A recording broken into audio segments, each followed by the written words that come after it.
historias increíbles que confirman cómo la realidad supera a la imaginación. Cualquier mañana en las propias voces de sus protagonistas, estas historias les sorprenderán. En Viva FM es Cuestión de Estilo.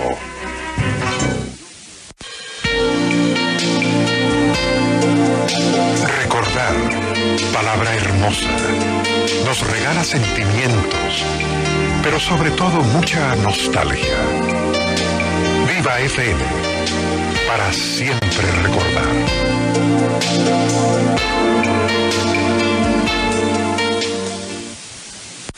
Hay información de última hora en Viva FM.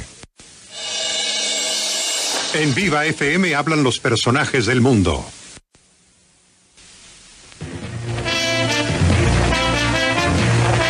Son las 6. Continúa el primer informativo de la frecuencia modulada en Colombia. Viva FM por Caracol Estéreo. Noticias, reportajes y música en los próximos minutos. Con Néstor Morales, Diana Montoya, Armando Plata, Ana Fernández, Carlos Julio Guzmán, Gustavo Berbel, Norberto Vallejo, Claudia Castro, Katia Guerrero, Luz Elena García, Iber Marino. Presenta Julio Sánchez Cristo.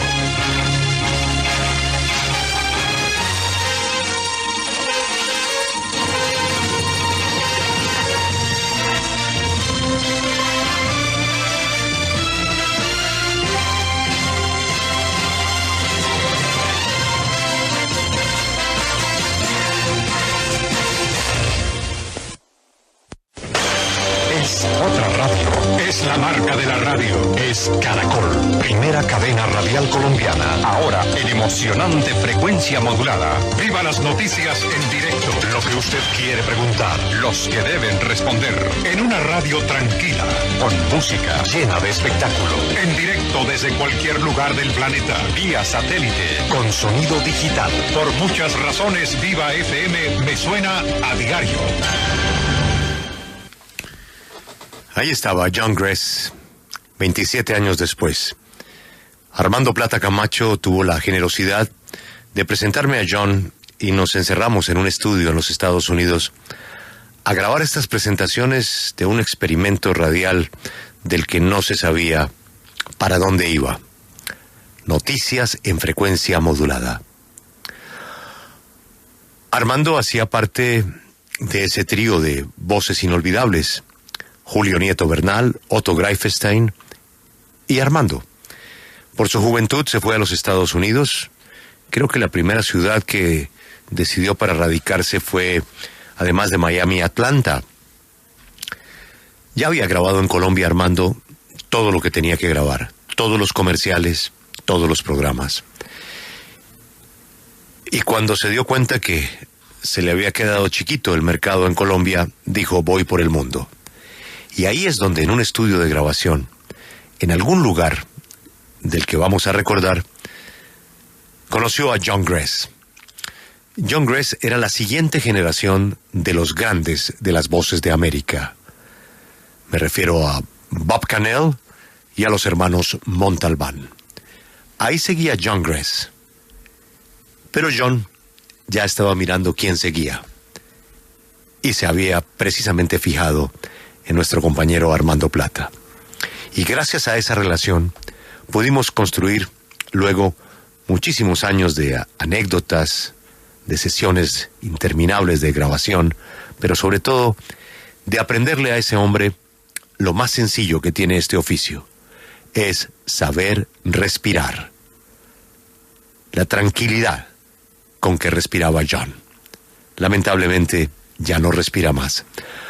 Armando, cuando se va un amigo y uno no conoce a nadie de su familia, como es mi caso, pues le debe presentar las condolencias a quien se lo presentó. Así es de que, Armando, sé que está usted muy afectado. Reciba las condolencias por la muerte de John Gress.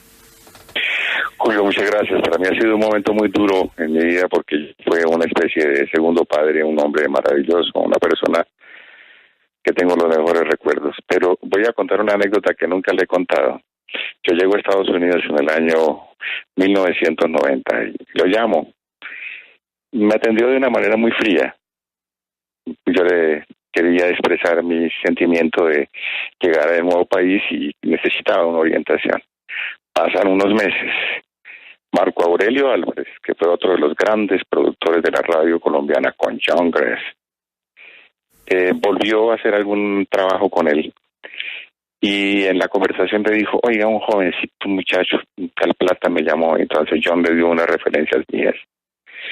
Inmediatamente John Gress me llamó y me ofreció disculpas, diciéndome que la verdad yo recibo cientos de llamadas de personas que pues necesitan orientación y no puedo atender a todo el mundo. Y a partir de ahí nos hicimos íntimos amigos y fue un hombre fantástico que me abrió un gran camino, sobre todo en el conocimiento, porque era una persona que tenía en ese momento muy claro cómo era el negocio del voiceover, cómo poder entrar en ese mundo tan difícil, pero al mismo tiempo tan apasionante que es el de la publicidad, el de los comerciales, el mundo de la locución dentro de los Estados Unidos. Armando, naturalmente, pues John tenía fila de anunciantes. ¿Qué tan generoso era John para compartir con usted esos anunciantes o esos trailers de películas o esos doblajes? Porque, pues, él era la estrella y usted acaba de llegar.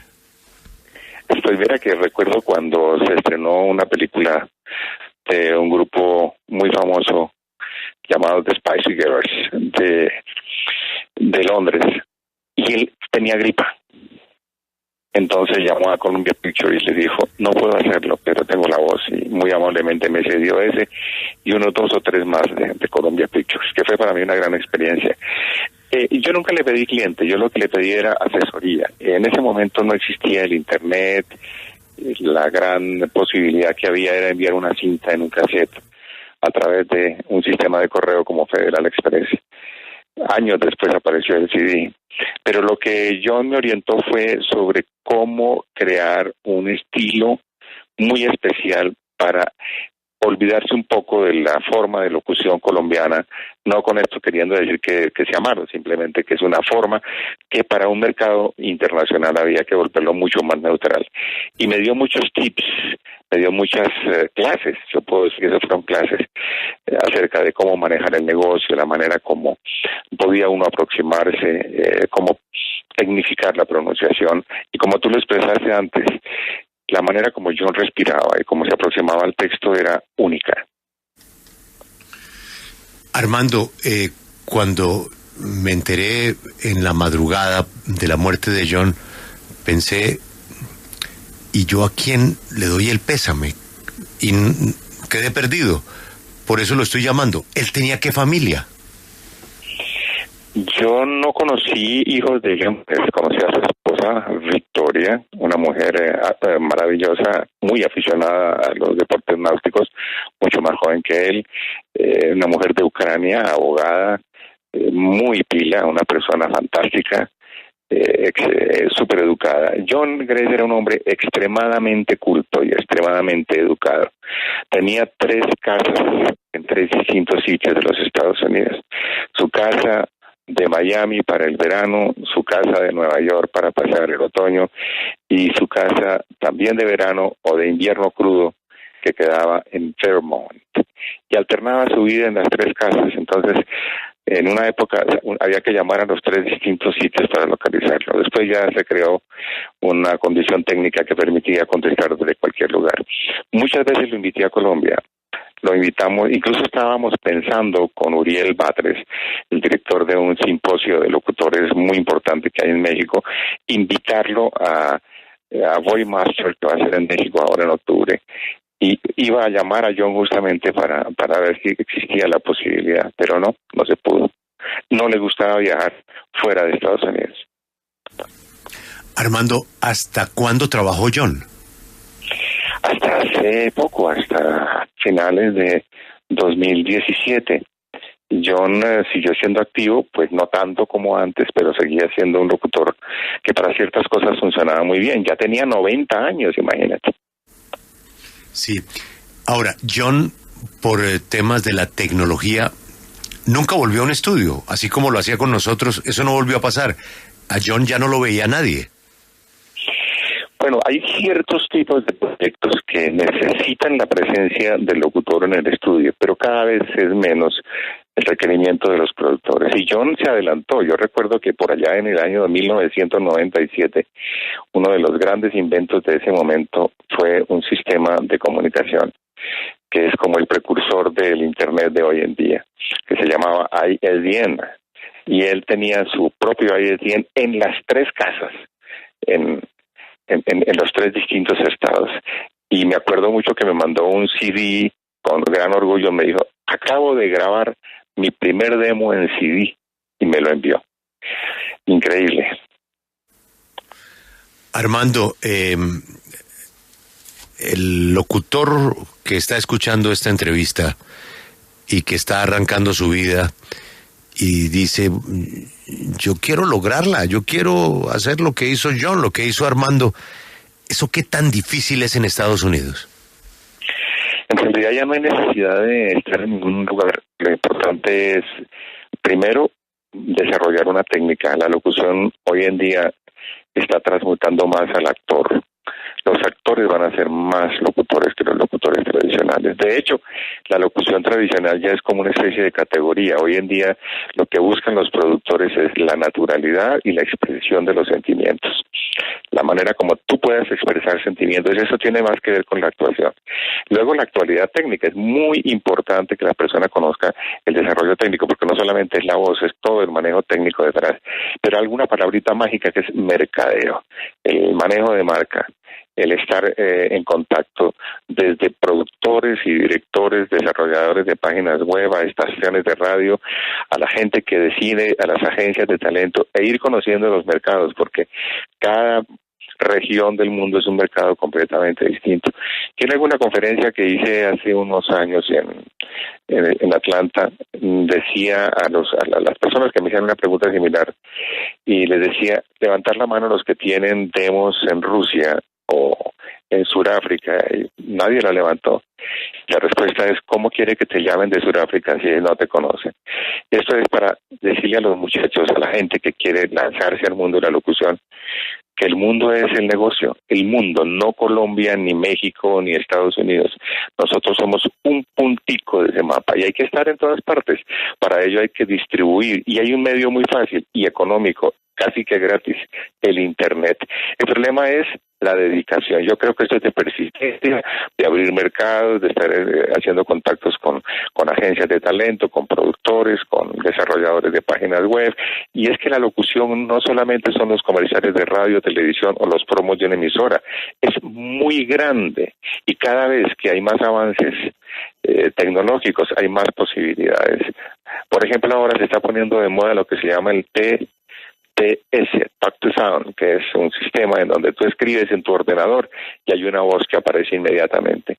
Ese es un sistema que se está implementando mucho en Europa, y así hay desarrollos con la tecnología de los teléfonos inteligentes. Cada vez hay más necesidad de locutores, porque somos casi 600 millones de hispanohablantes. Fíjese bien, y continuando con esa idea, disfrutamos de una época muy grande de voces maravillosas, como la de John Gress, como la de Ivan Losher o Alejandro Rodes, en fin. Para usted, esa era de locutores con grandes voces graves, tonos muy bajos, ¿ya se acabó? No, siguen siendo, la llaman las voces de Dios, siguen teniendo su mercado, es una especialidad. Pero si se quiere tener más posibilidades, pues tienes que ser muy dúctil. Antes se hacía un demo de 30 segundos o de 1 minuto y tú presentabas 2 o 3 posibilidades. Hoy en día el mercado de los locutores exige para cada especialidad un tipo de demo. Si tú vas a hacer lo que se llama en inglés el e-learning, que son como las clases, tienes que hacer un tipo de demo que se llama e-learning. Si haces telefonía, que se divide en el IVR, que es el Interactive Voice Response, los programas interactivos de voz, tiene un demo. Pero si eres especialista en contestadores telefónicos, tienes otro demo. El narrador y las narraciones tienen muchos cambios. Los audiolibros, bueno, te he citado unos de la gran torta del mercado. Para cada uno hay que tener un demo, y la locución tradicional también es un demo. Pues Armando, gracias por habernos introducido al mundo de John Gress. Estoy viéndonos en ese estudio en los Estados Unidos hace 27 años, cuando grabábamos las presentaciones de Viva FM, y se abría pues un mundo maravilloso para John, que era un anónimo, desconocido, pero íntimo amigo de millones de oyentes. Armando, un abrazo y lamento mucho pues tener que registrar esta noticia. Muchas gracias, Julio, y para todo el equipo de la FM, un saludo muy especial, así como a sus oyentes. Es otra radio. Es la marca de la radio. Es Caracol, primera cadena radial colombiana. Ahora en emocionante frecuencia modulada. Viva las noticias en directo. Lo que usted quiere preguntar. Los que deben responder. En una radio tranquila. Con música llena de espectáculo. En directo desde cualquier lugar del planeta. Vía satélite. Con sonido digital. Por muchas razones, Viva FM me suena a diario.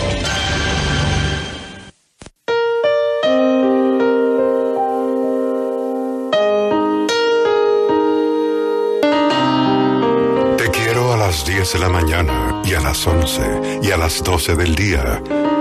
Te quiero con toda mi alma y con todo mi cuerpo. A veces en las tardes de lluvia, pero a las 2 de la tarde o a las 3, cuando me pongo a pensar en nosotros dos y tú piensas en la comida o en el trabajo diario o en las diversiones que no tienes, me pongo a odiarte sordamente con la mitad del odio que guardo para mí. Luego vuelvo a quererte cuando nos acostamos y siento que estás hecha para mí, que de algún modo me lo dicen tu rodilla y tu vientre, que mis manos me convencen de ello y que no hay otro lugar en donde yo me venga, a donde yo vaya, mejor que tu cuerpo. Tú vienes toda entera a mi encuentro y los dos desaparecemos un instante, nos metemos en la boca de Dios hasta que yo te digo que tengo hambre o sueño. Todos los días te quiero y te odio irremediablemente. Y hay días también, hay horas en que no te conozco, en que me eres ajena como la mujer de otro. Me preocupan los hombres, me preocupo yo, me distraen mis penas. Es probable que no piense en ti durante mucho tiempo. Ya ves, ¿quién podría quererte menos que yo, amor mío? Y usted recuerda esta parte, Alberto, porque usted hizo parte de la historia. Fue cuando, en esas tertulias deliciosas con John, nos enamoramos locamente de los versos del poeta mexicano Jaime Sabines. Y llegamos a la locura de grabar un disco, Alberto. O sea, estábamos muy obsesionados con Sabines, que también se nos murió, ¿no? Pero la gente pidió mucho que la repitiéramos, porque en esa época no se podía después del programa volverlo a poner, sino había que avisar para que grabaran. Exacto. Entre ellos Vicente, ¿no? Sí, y esto de Sabines se volvió, hoy dirían, viral, y es los maravillosos poetas. Bueno, terminamos en la casa de Sabines con su hijo Julito, y recuerdo que John, con esa inmensa cultura, pues al igual que nosotros, comenzó a descubrir una extensísima obra de Sabines que compartimos y que grabamos y que nos queda. Hay libro. Sí, nos queda. Libro bonito. Pero qué voz la de John. No. Qué calma, qué manera de hacer las pausas, pero sobre todo de respirar. John, te vamos a extrañar. Esta es la W, ya regresamos. La tecnología y el ingenio no distinguen idiomas.